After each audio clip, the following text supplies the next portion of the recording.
जय बोलिए श्री अनंतानंत सिद्ध परमेष्ठी भगवान की जय। जय श्री ओम नमः सिद्धेभ्य, जय श्री ओम नमः सिद्धेभ्य, जय श्री ओम नमः सिद्धेभ्य।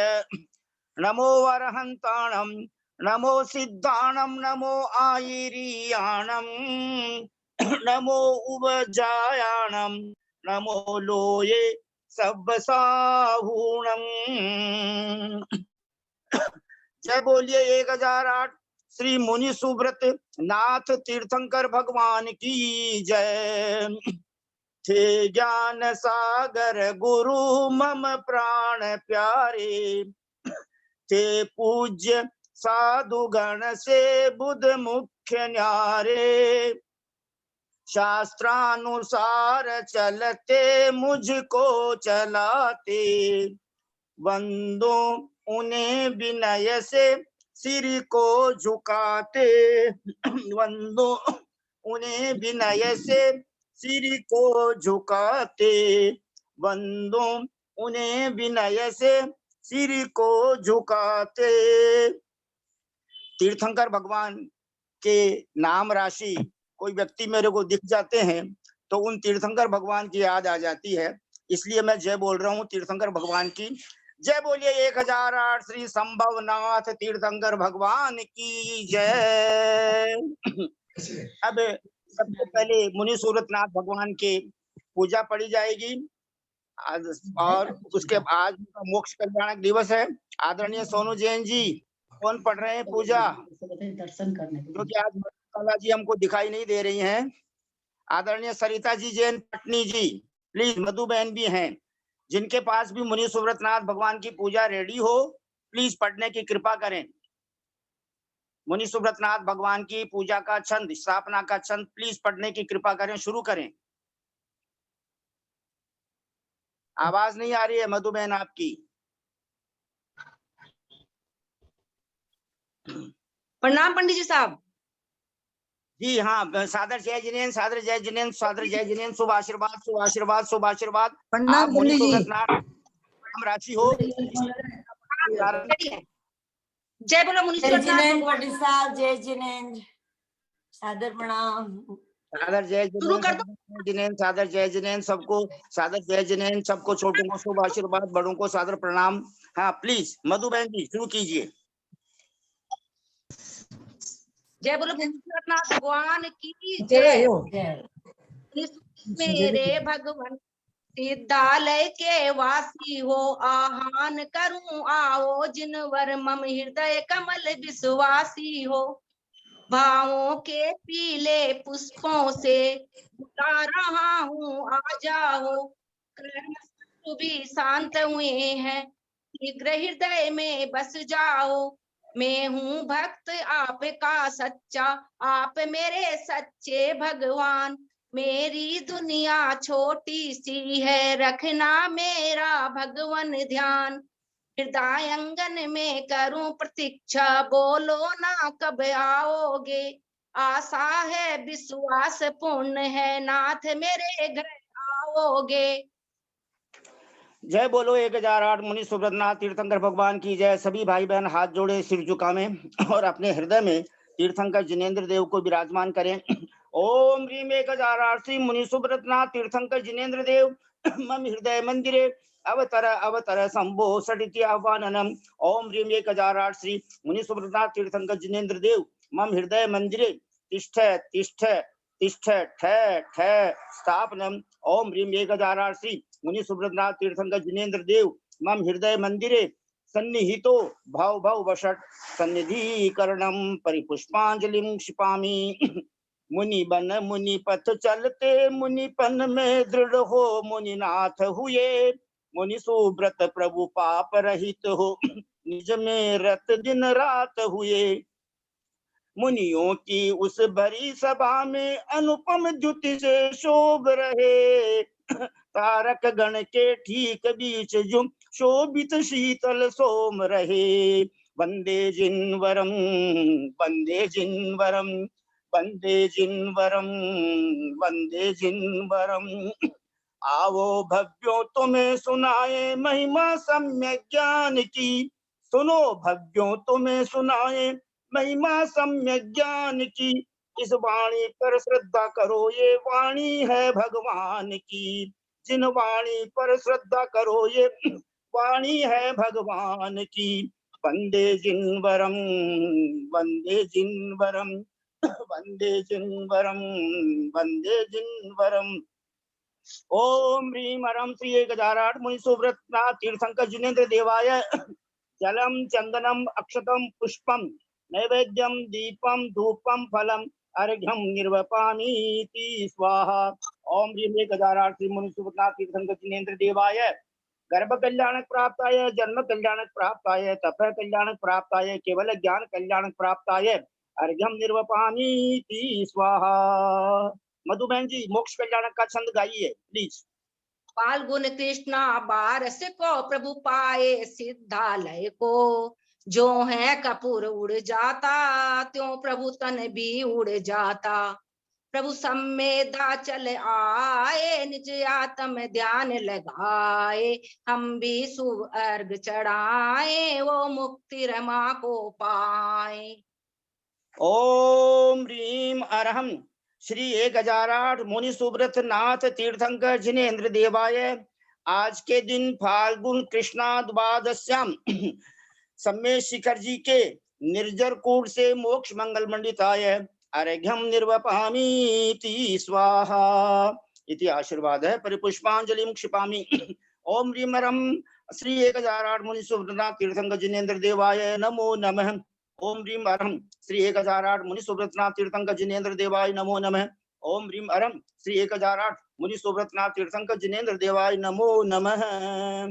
देखिए मधु बहन जी, आज जिन तीर्थंकर भगवान का मोक्ष हुआ है, मुनि सुव्रत और मोक्ष और मधुकाला, आप तीर्थंकर नाम के राशि वाले हैं, इसलिए आज से आज यानी आपको एक सुझाव है, आप प्रति एक दिन में कम से कम 20 बार, क्योंकि 20 बार आज 20वें तीर्थंकर का मोक्ष कल्याणक है, तो आप 20 बार अपने मुख से ये बोलोगे अलग अलग समय में कि मैं भविष्य में तीर्थंकर बनकर मोक्ष जाऊंगा।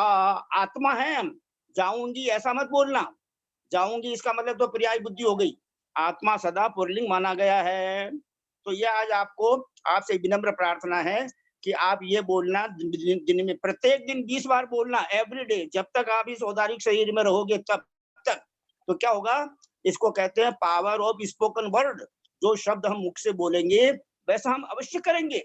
इसलिए प्लीज रिक्वेस्ट टू यू, और इस बहाने मधु बहन जी के बहाने ग्रुप में जितने भी भाई बहन हैं उन सबसे विनम्र प्रार्थना है कि आज से ये बोलना प्रारंभ करें अनेक बार दिन में कि मैं तीर्थंकर बनकर मोक्ष जाऊंगा। तो अकॉर्डिंगली वी विल वर्क, क्या समझे, हम फिर उसी के अनुसार काम करेंगे। 1008 मुनि सुव्रतनाथ भगवान के पूज्य पिता श्री सुमित्र राजा थे, उनकी पूज्य माता श्री पद्मा रानी थी। यादव वंश में उनका जन्म हुआ था और राजगृह में उनका गर्भ जन्म तब कल्याणक हुआ था। और उनका जो है गर्भ कल्याणक भी श्रवण नक्षत्र में सावनबदी दूज है, जन्म कल्याणक बैसाख बदी 12 है, वो भी श्रवण नक्षत्र में है। तब कल्याणक जो है वो बैसाख बदी 10वीं है, और ज्ञान कल्याणक बैसाख बदी या तो 9वीं है या छठ है, और मोक्ष कल्याणक आज के दिन है जो फागुन बदी 12 है। और वो जो है सायंकाल में मोक्ष गए थे। सबसे पहले उनके बारे में संक्षेप में जानकारी जितने मेरे पास उपलब्ध है, उनकी आयु टोटल 30,000 वर्ष, 30,000 यानी 30000, तो 30,000 वर्ष होता है। 30,000 वर्ष अपनी जिंदगी में तो इतने दिन भी नहीं है। अपनी जिंदगी में कितने दिन है, ज्यादा से ज्यादा 3,650 या 3,600 जो है ना 3650 इसलिए बोले गए हैं कि एक वर्ष में 365 दिन होते हैं, क्या समझे। और कभी कभी 3651 मतलब 66 भी हो जाते हैं ना कभी कभी फरवरी में। बस इतने ही दिन है, इसलिए we should use our a very valuable time in only religious activities, please, आज से। और उन्होंने 7500 वर्ष तक कुमार काल रहा उनका और बाद में मुनि दीक्षा ग्रहण की। मुनि दीक्षा ग्रहण करके मात्र 11 महीने, मात्र 11 महीने का मतलब भी 330 दिन होता है। अगर एक महीने में 30 दिन माने अपन तो 30 ही होते हैं ये चैत बैसाख के हिसाब से, कभी तिथि गड़बड़ जाती है। तो 330 दिन लगे उनको, जो हमारे को परम आदरणीय ब्रह्मचारी भैया जी साहब कहते हैं ना कि अपना अपना कॉन्सेप्ट ठीक करो। कॉन्सेप्ट का मतलब समझ, और वो समझ को ठीक करके कि मैं आत्मा ही हूँ, आत्मा ही था, आत्मा ही रहूंगा प्रत्येक समय, प्रत्येक स्थान पर, प्रत्येक परिस्थिति में। तो वैसा क्या, उससे क्या होगा कि अपने को दीक्षा लेते ही केवल ज्ञान भी हो सकता है, लेकिन हम 5 कल्याणक वाले तीर्थंकर बनेंगे ना सब, इसलिए अपने को 2-3 दिन तो छद्मस्त अवस्था में रहना ही पड़ेगा। बहुत यानी अपना पुरुषार्थ बढ़ाना चाहिए। तो इस प्रकार मुनि सुव्रतनाथ भगवान का, मुनि सुव्रत तीर्थंकर मुनिराज का 11 महीने छद्मस्त अवस्था काल में बीता, और तत्पश्चात उनको केवल ज्ञान प्राप्त हुआ। केवल ज्ञान प्राप्त होने के बाद समोषण लगा, 3 गतियों के भव्य जीवों को उन्होंने धर्म का संबोधन प्रदान किया, और वे खड्गासन से, और जो है उनके शासन में सलाका पुरुष चक्रवर्ती हरिशेन हुए, बलभद्र श्री रामचंद्र जी मर्यादा पुरुषोत्तम हुए, नारायण श्री लक्ष्मण जी हुए जो भविष्य में तीर्थंकर बनेंगे, प्रतिनारायण श्री रावण जी हुए जो भविष्य में तीर्थंकर बनेंगे, और सीता महारानी का जीव उनका गणधर बनेंगे, क्या समझे। और कामदेव उनके जिन शासन में हनुमान जी, मोक्ष हनुमान जी हुए जो पवनंजय और अंजना के सुपुत्र, वो उसी भाव से मोक्ष गए हैं। नारद उनके उनके शासन काल में नरमुख नाम के हुए हैं, रुद्र कोई नहीं हुए, वे स्वयं मांडलिक राजा थे, ये उनका विशेष पद है।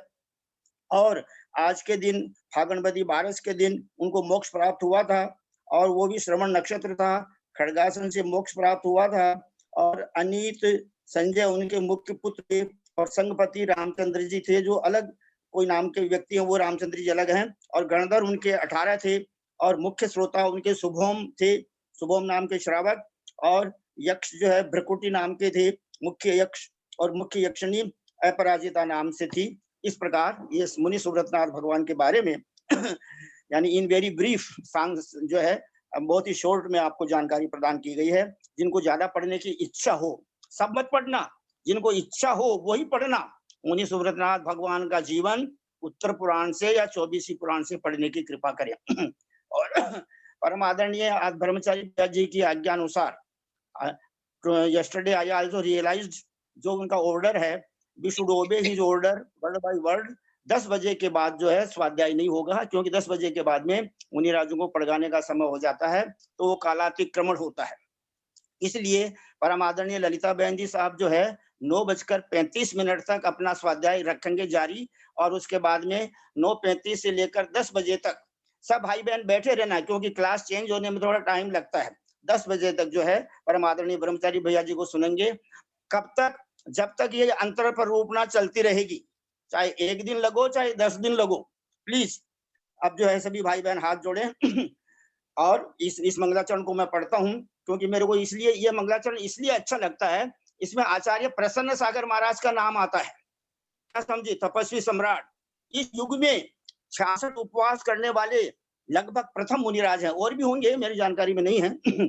और फिर हमको जिनसे करणान योग का नाम जो है ज्ञान मिलता है, परमादरणीय ललिता बहन जी साहब का भी नाम आता है। तो भविष्य में हम सब तो नाम से रहित हो जाएंगे, जब तक नामकरण है तब तक तो रहेगा। स्वस्ति त्रिलोक गुरवे जिन पुंगवाय, स्वस्ति स्वभाव महिमोदय सुस्थिताय, स्वस्ति प्रकाश सहजोजित दृङ्मयाय, स्वस्ति प्रसन्न ललिताद्भुत वैभवाय, स्वस्ति प्रसन्न ललिताद्भुत वैभवाय, स्वस्ति प्रसन्न ललिताद्भुत वैभवाय। परमादरणीय ललिता बहन जी से विनम्र प्रार्थना करने के पूर्व मैं उनकी सुपुत्री शंभूलाल जी जैन एवं आदरणीय ललिता बहन जी साहब की सुपुत्री डॉक्टर मधु दूधानी जी दिल्ली निवासी, उनसे विनम्र प्रार्थना करता हूँ कि आपकी पूज्य मातेश्वरी जो अंतर प्ररूपणा के एक एक शब्द का जो उच्चारण कर रही हैं, वो सब लिखित में प्राप्त होना चाहिए। इसके लिए आपको तकलीफ दी जा रही है, क्योंकि आपकी जो है ये हमारे केसी जैन भैया जी साहब की कल आज्ञा थी कि जो विषय अपने को बहुत इंपॉर्टेंट लग रहा हो, we should write in our diaries, in our copies. तो इसलिए मैं आदरणीय मधु बहन जी और हनी जैन जो करणान योग में ग्रुप में हैं, या और भी जो भाई बहन इस प्रवचन को एक एक अक्षर लिखेंगे, अपने असंख्यात गुणी कर्मों की निर्जरा होगी। अब हम सभी भाई बहन हाथ जोड़कर, सिर झुकाकर परम आदरणीय ललिता बहन जी साहब के श्री चरणारविंदों में सादर प्रणाम निवेदन करके और सादर पावाढोक निवेदन करके और सादर जय जिनेन्द्र निवेदन करके उनसे विनम्र प्रार्थना करते हैं कि जहाँ अंतर प्ररूपणा में जहां तक आपने कल समझाया था उसके आगे समझाने की कृपा करें प्लीज। आदरणीय ललिता बहन जी साहब, बेंगलोर कोलकाता निवासी, सादर प्रणाम, सादर जय जिनेन्द्र, सादर पावाढोक। सरस्वती नमस्तुभ्यं वरदे कामरूपिणी विद्यारंभं करिष्यामि सिद्धिर्भवतु मे सदा। द्वादशांग जिनवानी माता की जय। केसी भाई साहब वंदना वंदना वंदना। पंडित जी साहब सादर प्रणाम। ग्रुप में सभी बड़ों को प्रणाम, बाकी सबको यथा योग्य जय जिनेन्द्र। कल पंडित जी साहब हम लोगों ने नरक गति की प्ररूपणा पढ़ ली थी। नरक गति में एक चीज और हम लोग समझें कि अगर किसी भी नरक में उत्पन्न होने का अंतर हम लोग देखें एक नजर, अगर किसी भी नरक में कोई जीव उत्पन्न न हो सातों नरक में, तो 24 अंतर्मूर्त ऐसे हो सकते हैं जब कोई भी नारकी नरक में उत्पन्न नहीं हो। सातों ही नरकों में कोई भी नारकी उत्पन्न नहीं हो उत्कृष्ट से, और प्रत्येक के लिए एक एक जघन्य से एक समय है। नाना जीव की अपेक्षा पहले नरक में 48 मुहूर्त तक कोई भी जीव जन्म नहीं ले सकता, न ले सके न ले। दूसरे नरक में 15 दिन तक कोई जीव नहीं उत्पन्न होता है। तीसरे नरक में 1 माह तक नहीं उत्पन्न होता है। चौथे नरक में 2 माह तक उत्पन्न नहीं होता है। 5वें नरक में 4 माह तक, छठे नरक में 6 माह तक और 7वें नरक में 12 माह तक ऐसा हो सकता है कि कोई भी जीव उत्पन्न ना हो। ये उनके उत्पन्न होने का अंतर है। अब हम लोग इसके आगे त्रियंच गति में चलते हैं। त्रियंच गति की अपेक्षा मिथ्या दृष्टि त्रियंचों का नाना जीवों की अपेक्षा अंतर नहीं है। हमेशा ही जन्मते रहते हैं, हमेशा ही पाए जाते हैं। और एक जीव की अपेक्षा त्रियंच में मिथ्या दृष्टि जीवों का एक जीव की अपेक्षा जघन्य अंतर मुहूर्त है। जैसे मिथ्या दृष्टि जीव कोई त्रियंच, यहाँ पंचेंद्री ही जाएगा, उसके नीचे वाले त्रियंच नहीं जाएंगे। मिथ्या दृष्टि त्रियंच जीव कोई अन्य गुण स्थान में जाकर सर्व जघन्य काल रहकर पुनः मिथ्यात्व में आ गया। इस तरह से मिथ्यात्व गुण स्थान का जघन्य अंतर मुहूर्त आता है। उत्कृष्ट से एक जीव की अपेक्षा 3 पल्ले कुछ कम है। 3 पल्ले की आयु उत्तम भोग भूमि की है। वहां पंचेंद्रिय संगीत यंत्र होते हैं। जलचर छोड़ के नरचर और थलचर जीव वहां पाए जाते हैं। कैसे वो हो सकता है, किस तरह से हो सकता है, उसको हम लोग समझें। 28 प्रकृति की सत्ता वाला कोई जीव 3 पल्ले की आयु वाले मुर्गा या बंदर आदि त्रियंचों में उत्पन्न हुआ। 2 मास गर्भ में रहा। मुहूर्त पृथकत्व यानी 3 से 9 अंतर मुहूर्त में विशुद्ध हो वेदक सम्यक दृष्टि हो गया, अंतर प्रारंभ हुआ। इसका अंतर प्रारंभ हो रहा है मिथ्यात्व का। आयु के अंत में आयु बांधकर मिथ्यात्व को प्राप्त हुआ, अंतर समाप्त। यानी वहां कितने समय तक रहा वो वेदक सम्यक दृष्टि? 3 पल्ले तक। यहाँ मिथ्यात्व में अंतर्मुक्त रहा, फिर सम्यक्त को प्राप्त हुआ और फिर वो देव हुआ। इस प्रकार प्रारंभ से मुहूर्त पृथकत्व से अधिक 2 मास तो गर्भ में रहा था और फिर प्राप्त होता है, फिर विशुद्ध होता है, फिर अंत में मिथ्यात्व को प्राप्त होता है, आयु को बांधता है, देव में जाता है। तो इस तरह से अधिक 2 मास मुहूर्त पृथकत्व से अधिक 2 मास और अंत के 2 अंतर मुहूर्त आयु बांधता है, विश्राम करता है और मरण को प्राप्त होता है। तो अंत के 2 मुहूर्त कम 3 पल्ले काल उत्कृष्ट काल आता है मिथ्यात्व का एक जीव की अपेक्षा। विशेष यहाँ पर यह समझने का है, यहाँ जन्म के बाद वेदक सम्यक्त प्राप्त कराया है, क्योंकि उपसम सम्यक्त प्राप्त करने में विशुद्धि बढ़ाकर 3 करण करने में अंतर्मूर्त काल और अधिक लगेगा। यहाँ ये समझाया जा रहा है कि उस 28 प्रकृति की सत्ता वाला को ही क्यों वहां उत्कृष्ट अंतर प्राप्त कराया जा रहा है। वहां जाके प्रथमोपसम सभी जगह हो सकता है, हम सभी जानते हैं, चारों गतियों में हो सकता है प्रथमोपसम, तो वहां प्रथमोपसम क्यों नहीं प्राप्त कराया जा रहा है? तो इसका उत्तर आचार्य देते हैं कि अगर हम प्रथमोपसम प्राप्त कराएंगे तो प्रथमोपसम प्राप्त करने में 3 करण करने पड़ेंगे, अधःकरण, अपूर्वकरण, अनिवृत्तिकरण। ये 3 करण के बिना प्रथमोपसम, कोई भी उपसम, द्वितीयोपसम हो या प्रथमोपसम हो, हमको 3 करण करने ही पड़ते हैं। लेकिन यदि सम्यक्त प्रकृति सत्ता में है, वापस सम्यक्त को प्राप्त करना है, तो 2 करण के द्वारा, अधःकरण और अपूर्वकरण के द्वारा वापस वेदक सम्यक्त बना जा सकता है। तो इनका यहाँ ये कहना आचार्य का कि अगर हम वहां पर प्रथमोपसम से करा करके अंतर निकालते मिथ्यात्व का, तो फिर और अंतर्मूर्त ज्यादा लगता, समय बढ़ जाता, इसलिए 28 प्रकृति की सत्ता वाला से कराया गया है।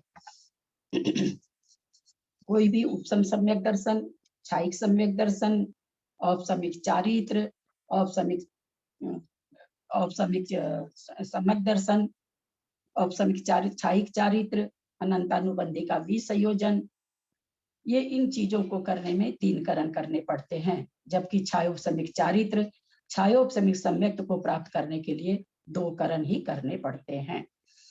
अब साधन त्रियंच में साधन सम्यक्त चार साधन सम्यक्त आदि 4 गुण स्थान 5 गुण स्थान तक होते हैं त्रियंच। सामान्य रूप से सामान्य से का अंतर है, वह इस प्रकार है कि द्वितीय गुण स्थानवर्ती जीवों का नाना जीवों की अपेक्षा जघन्य से अंतर एक समय, उत्कृष्ट से पल्ले का असंख्यातवां भाग है। एक जीव की अपेक्षा अंतर, जघन्य अंतर पल्ले का असंख्यातवां भाग है। एक जीव संबंधी वैसे तो सामान्य उक्त अंतर ही है, पर जो अंतर्मूर्त कम किए जाते हैं उनमें थोड़ा अंतर पड़ जाता है। किसी भी प्रक्रिया करने के बाद में अंतर्मूर्त का विश्राम होता है, वो यहाँ पर थोड़ा अंतर पड़ जाएगा। इस तरह से इनके जो 5 गुण स्थान का जैसे साधारण सामान्य कथन बनता है, उसी तरह से इनका अंतर पड़ेगा और कथन बन जाएगा। अब मनुष्य गति में चलते हैं हम लोग। मनुष्य गति में मनुष्यों में मिथ्या दृष्टि में तो अंतर त्रियंच के समान ही है, यानी हमेशा पाए जाते हैं, मिथ्यात्व गुण स्थान में हमेशा पाए जाते हैं। नाना जीवों की अपेक्षा कोई अंतर नहीं है मिथ्यात्व गुण स्थान में। एक जीव की अपेक्षा अंतर्मूर्त और उत्कृष्ट से कुछ कम 3 पल्य है। उत्कृष्ट अंतर की विधि विशेष यह है कि कोई 28 प्रकृति वाला सत्ता वाला जीव 3 पल्य की आयु में मनुष्यों में उत्पन्न हुआ, उत्तम भोग भूमि में 9 मास गर्भ में रहा, 7 दिन अंगूठा को चूसते हुए, 7 दिन रेंगते हुए, मनुष्य 7 दिन अस्थिर गमन से, 7 दिन स्थिर गमन से, 7 दिन कलाओं की निपुणता से, 7 दिन गुणों की निपुणता में, और 7 दिन और ऐसे 49 दिन उनको पूरा होने में लगता है। तो कहते हैं कि 49 दिन के बाद वेदक सम्यक्त को प्राप्त करने की उसमें योग्यता आती है। 49 दिन के बाद उसने वेदक सम्यक्त को प्राप्त किया, मिथ्यात्व का अंतर शुरू हो गया। 3 पल्ले बिताकर अंतर्मूर्त में अंत में मिथ्या दृष्टि हुआ, अंतर समाप्त। तो यहाँ पर जो 9 मास और 49 दिन कम 3 पल्ले मिथ्यात्व का अंतर आता है उत्कृष्ट से एक जीव की अपेक्षा।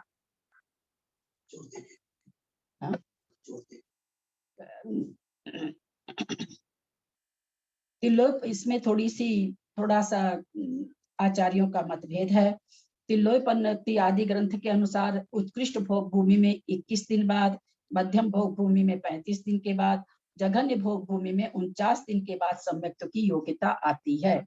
किंतु धवल जी ग्रंथ के अनुसार जीव भोग भूमि में 49 दिन बाद सम्यक्त के योग्य होता है, यह स्पष्ट। क्योंकि ये सारा धवला जी का कथन है, इसलिए धवला जी की बात बोली जा रही है। तो 49 दिन के बाद ये योग्यता प्राप्त करा रहे हैं। इसका मतलब इनमें 49 दिन की बात कही गई है।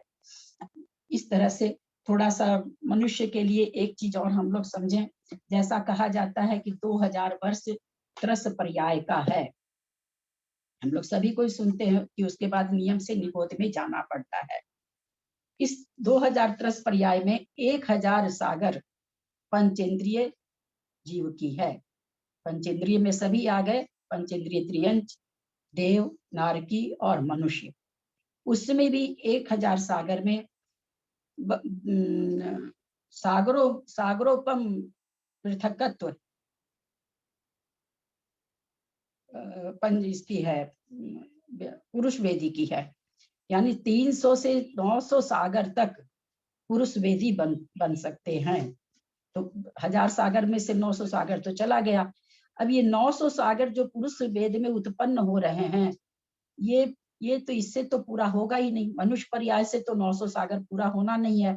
तो हम समझे कि जो तरस पर्याय का जो समय है 1000 में, 1000 जो पंचेंद्रिय संगी के लिए है, वो कहाँ ज्यादा बीतता है? तो धवला जी के हिसाब से ज्यादा समय देवों में ही बीतता है। 1000 सागर बचा, उसमें 300 से 900 पल्योपम, सत पल्योपम स्त्री पर्याय का है। यानी 300 से 900 पल्योपम स्त्री वेदी बनता है।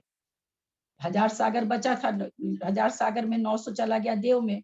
पल्योपम तो बहुत छोटी सी राशि है पंडित जी साहब, क्योंकि 10 कोड़ा कोड़ी पल्ले का एक सागर होता है। अभी हमारे हाथ में तो 100 सागर है, 900 गया है पुरुष वेद में, 100 सागर अभी बचे हैं। इसमें स्त्री पर्याय के बहुत कम हैं। बाकी जो बचे नपुंसक के, अथवा क्या नाम है, हाँ नपुंसक के बचे। अभी नपुंसक त्रियंच कितने हो जाएंगे? पंचेंद्रिय संगीत त्रियंच कितने हो जाए, संगीत त्रियंच कितने हो जाएंगे? अथवा स्त्री अपने मनुष्य में भी कितने हो जाएंगे? तो इनका भी ज्यादा ये नपुंसक वेद कहाँ बीतता है? नरक गति में। परंतु यहाँ एक ध्यान देने की बात है, अगर हम उसको 100 सागर भी मान लें नपुंसक वेद को, स्त्री पर्याय चूंकि बहुत कम है उसमें, और लेकिन 900 सागर पुरुष वेद की है। यानी ज्यादा समय हमारा देव गति में ही जाता है, नरक में नहीं जाता है। एक ये भाव भासना हमारे होनी चाहिए कि हम नरकों में ज्यादा नहीं भी हमारा समय जाता है त्रस पर्याय का। हमारा ज्यादा समय वो भी पुरुष वेद में और वो भी देवों में जाता है। दूसरी चीज जो ये कही जाती है पंडित जी साहब की 47 कोटि पूर्व या 48 कोटि पूर्व 3 पल्य की उत्कृष्ट मनुष्य पर्याय है।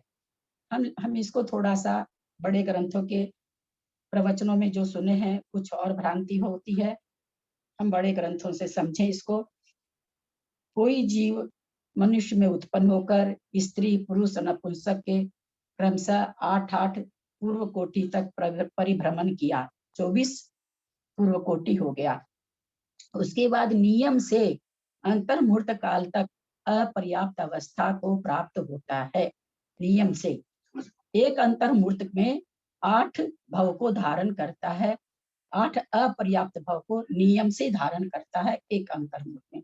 उसके बाद पुनः उसको 8 पूर्व कोटि स्त्री वेद, 8 पूर्व कोटि नपुंसक वेद और 7 पूर्व कोटि परिभ्रमण करके 27 पूर्व 23 पूर्व कोटि भ्रमण करके देव कुरु उत्तर कुरु में 3 पल्ले की आयु बांध करके और देव में उत्पन्न होने वाले ऐसे मनुष्य भव का 47 पूर्व कोटि अधिक 3 पल्योपम पाए जाते हैं। ऐसा हम लोगों ने सुना है और आया है। परंतु यहाँ आचार्य कहते हैं मनुष्य में निरंतर रहने का यह उत्कृष्ट काल त्रस पर्याय के 2000 सागर वर्ष के उत्कृष्ट काल में एक ही बार उत्पन्न होवे नियम नहीं है। हम इसको 1000 सागर छोड़ दीजिए, 1000 सागर में ही लेते हैं। 1000 सागर में ऐसा हम लोग नहीं समझे कि ऐसा 47 पूर्व कोटि का एक ही बार संयोग बनता है, ऐसा नहीं है।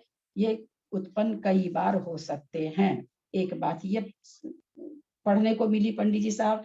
दूसरी बात ये पढ़ने को मिली इन पूर्व कोटियों में अधिक 3 पल्योपम काल में मात्र 48 भव प्राप्त होने की का भी नियम नहीं है। ऐसा नहीं है कि 47 भव ही प्राप्त हो। कहने का मतलब ऐसा जो ये घटाया जाता है 8 पूर्व कोटि उसमें 8 पूर्व कोटि उसमें, वो रहेंगे इसमें, लेकिन भव भव की गिनती इतनी नहीं होगी। वो पूर्व कोटि तो उतना ही होगा, 47 पूर्व कोटि ही होगा, लेकिन उसमें भव उतने ही गिन के हों कि 8 नपुंसक के, 8 स्त्री के, 8 पुरुष के। धवला जी सठखंडागम कहते हैं, ये जो है न तो धवला जी में ऐसे सूत्र आए हैं न सठखंडागम में ऐसे सूत्र आए हैं। वहां केवल काल की प्ररूपना आई है कि 47 कोटि पूर्व अधिक 3 पल्य कोई उसमें रह सकता है। एक बार में एक कंटिन्यू अगर कोई जन्म धारण करे तो एक बीच में अपर्याप्त अवस्था के बाद इतना काल रह सकता है। वहां पर यह वर्णन है, ये वर्णन नहीं है कि 47 कोटि पूर्व एक बार ही होगा अथवा 8 भव उसके लगातार होंगे, इतने पूर्व कोटि के होंगे, ऐसा कोई भी कथन नहीं है। ये बिल्कुल कपोल कल्पित है। अभी इसको हम ये भी समझें कि कितने भी भाव को धारण करके कैसे, हाँ समय उसका जो है वो जरूर कहना चाह रहे हैं कि एक बार में जिस तरह से पंडित जी साहब लोग 66 छायोपसमिक सम्यक दर्शन का समझाने के लिए आचार्यों ने अपने सर्वार्थ सिद्धि में भी आया है 22 सागर, उसमें फिर मनुष्य, फिर उत्तम सागर, 3 बार स्वर्ग में भेजा है। तो ये सब कथन मतलब ऐसा ही होता है ये नहीं है, ये एक 66 सागर की विवक्षा बताने के लिए है। परंतु 66 सागर का सम्यक दृष्टि का छायोपसमिक सम्यक दर्शन इस कदर ही बीतेगा, ऐसी प्ररूपना नहीं है। ठीक उसी तरह से 47 कोटि पूर्व अधिक 3 पल्य लगातार अगर कोई करेगा तो इतना करेगा, लेकिन वो ऐसे ही भव को प्राप्त करे, 8 भव उसके, 8 भव उसके, पूर्व कोटि 8 पूर्व कोटि 8 पूर्व कोटि 8 पूर्व कोटि, ऐसा कुछ नहीं है। हाँ, सीमा जरूर है कि एक बार में लगातार अगर कोई मनुष्य बनता है, कंटिन्यू बनता जाता है, तो कितने दिनों तक बन सकता है, कितनी आयु तक बन सकता है। तो आचार्य कहते हैं 47 कोटि पूर्व 3 पल्य अधिक इतने समय तक बन सकता है। जो ये चीज मुझे बहुत अच्छी लगी पंडित जी साहब जब मुझे मिला, तो क्योंकि हम लोग भी यही समझ रखे थे कि ऐसे ऐसे होता है, फिर नियम से निगोद में चले जाते हैं। तो यहाँ पर तो ये कह दिया कि ऐसा कुछ नहीं है कि एक बार प्राप्त होता हो और दोबारा उस भाव को नहीं प्राप्त करता है।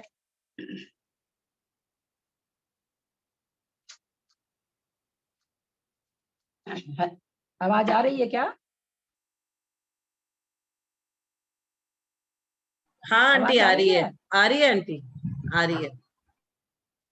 तो ये मनुष्य भाव के बारे में बहुत अच्छी भाव भाषणा हुई कि एक तो हम देव पर्याय में ज्यादा जाते हैं, दूसरा पुरुष वेदी के बनने का काल उसमें ज्यादा है। यद्यपि पंचेंद्री संगी का और विकल्त्रीय असंगी का बराबर बराबर काल है, 1000 सागर तो जो 1 2 इंद्री 3 इंद्री 4 इंद्री पंचेंद्री असंगियों का है, 1000 सागर पंचेंद्री संगी का है, उसमें चारों तरह के आ जाते हैं। चारों तरह के आने के बाद भी नरक भव कम है, देव भव ज्यादा है, पुरुष वेदी ज्यादा है, बाकी नपुंसक और स्त्री वेदी तो बहुत कम है। ये हमारे आज भाव वासना की चीज होनी चाहिए। अब हम इसमें से चलते हैं और गुण स्थानों में, क्योंकि मनुष्यों में तो 14 गुण स्थान घटते हैं होते हैं, इसलिए प्रथम गुण स्थान का अंतर हमने समझा। दूसरे गुण स्थान में आचार्य कहते हैं साधन सम्यक दृष्टि और सम्यक मिथ्या दृष्टि का नाना जीवों की अपेक्षा सामान्य से कथन है। जैसे पल्ले का संख्यात्मा भाग और एक समय जो हम पीछे पढ़ के आए हैं वही कथन है। एक इन्हीं दोनों गुण स्थानों का एक जीव की अपेक्षा जघन्य से पल्लोपम का संख्यात्मा भाग और अंतर मुहूर्त है। कैसे है? एक जीव की अपेक्षा यह अंतर प्रथमोपसम सम्यक ग्रहण करके द्वितीय गुण स्थान को प्राप्त हुआ। पल्ल के असंख्यात्मे भाग काल रहकर पुनः उसी विधि से द्वितीय गुण स्थान को प्राप्त करने पर आता है। द्वितीय गुण स्थान में मिथ्यात्व में चला गया, पल्ले का असंख्यात्मा भाग रहा, पुनः उसने प्रथमोपसम किया, पुनः अनंतानुबंधी का उदय आया, पुनः सासाधन गुण को प्राप्त किया। तो ये कहते हैं ये काल कितना आता है, पल्ल के असंख्यात में भाग प्रमाण। यानी सासाधन गुण स्थान का अगर एक जीव के प्रति हम नजर डालें तो पल्ले का असंख्यातवां भाग उत्कृष्ट काल है। सम्यक मिथ्यात्व अन्य गुण स्थान में जाकर अंतर्मूर्त रहकर पुनः आ सकता है।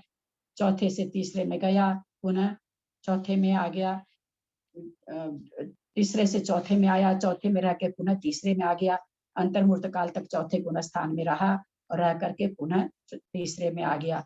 अथवा मिथ्यात्व गुण स्थान में गया, वापस मिश्र प्रकृति के उदय होने से वापस मिश्र गुण स्थान में आ गया। तो ये अंतर मिलता है। सासाधन और सम्यक मिथ्यात्व गुण स्थान का उत्कृष्ट अंतर एक जीव की अपेक्षा पूर्व कोटि पृथकत्व अधिक 3 पल्य है।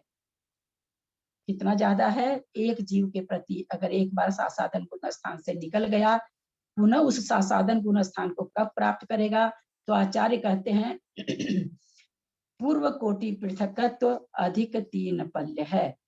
कैसे घटता है ये, कोई अन्य गति का जीव द्वितीय गुण स्थान के काल में एक समय शेष रहने पर मनुष्य हुआ, द्वितीय समय में मिथ्यात्व को प्राप्त हुआ, क्योंकि सासाधन से आया था, सासाधन गुण स्थान खत्म हुआ, मिथ्यात्व को प्राप्त हुआ, यहाँ से अंतर चालू हो गया। 47 पूर्व कोटि से अधिक 3 पल्य तक भ्रमण करके उपसम सम्यक्त को प्राप्त हुआ। हम सभी जानते हैं सम्यक्त की विराधना हो जाती, उद्वेलना हो जाती सम्यक्त प्रकृति की, 47 पूर्व कोटि तक और 3 पल्य तक परिभ्रमण करता रहा, जैसे जैसे जिस वेद में, और वो अब पुनः वो 3 मनुष्य आयु में आया, मनुष्य आयु में आकर के उपसम सम्यक्त को प्राप्त किया और एक समय शेष रहने पर सासाधन गुण स्थान को प्राप्त होकर मरा, देव हुआ। इस तरह से सासाधन गुण स्थान का 47 कोटि पूर्व अधिक 3 पल्य हमको अंतर प्राप्त हो जाता है। तीसरे गुण स्थान का 28 प्रकृति की सत्ता वाला ही जाएगा।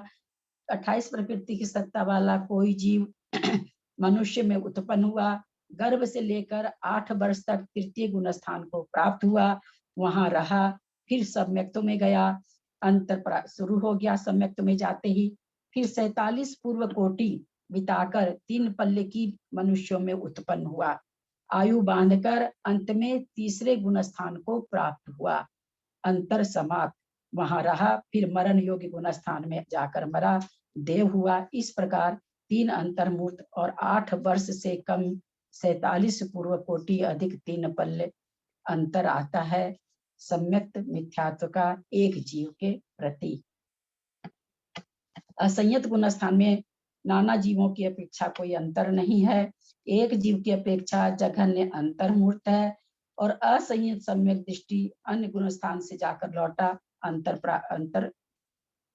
अंतर्मूर्त कैसे आता है, जघन्य अंतर्मूर्त, तीसरे गुण स्थान, चौथे में था, तीसरे में गया, फिर वापस लौट के अंतर्मूर्त में आ गया चौथे में, तो ये जघन्य अंतर्मूर्त या किसी में भी जा सकता है, दूसरे में छोड़ करके चौथे 5वें में भी जा सकता, अंतर्मूर्त रहा वापस आया, 7वें में गया, अंतर्मूर्त रहा वापस आया।